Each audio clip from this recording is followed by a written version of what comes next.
Morning. Where are we at today?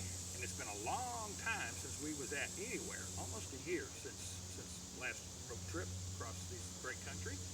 We are in New Salem, Illinois. Founded in 1829. And this became the first adult home of Abraham Lincoln. He came here in 1831 after a flatboat trip down the Mississippi hauling goods and settled here. This is where he spent his life until 1837. You've heard stories of him as a storekeeper that failed. That was here.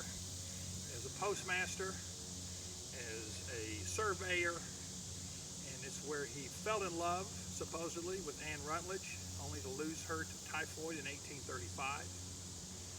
He found his love for the law.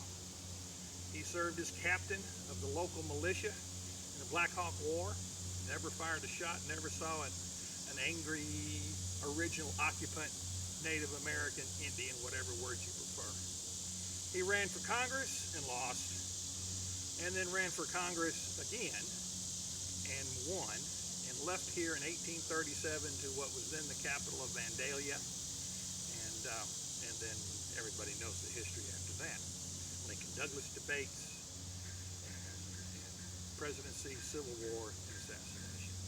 This is where he spent about 8 years of his life, 6 years of his life, and became a man, and founded his philosophy of life. And the state of Illinois operates this facility.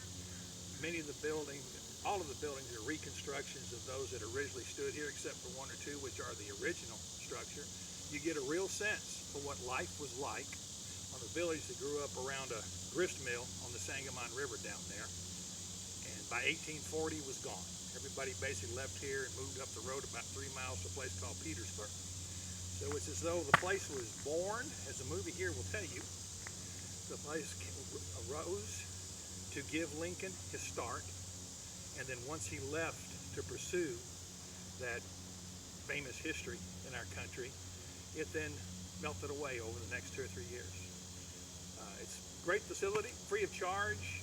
Only difference looking at everything between this and what it was like in the 1830s is they got a paved parkway instead of a dusty road that I imagine on a hot, windy day would be pretty nasty. So anyway, for now, that's where we at.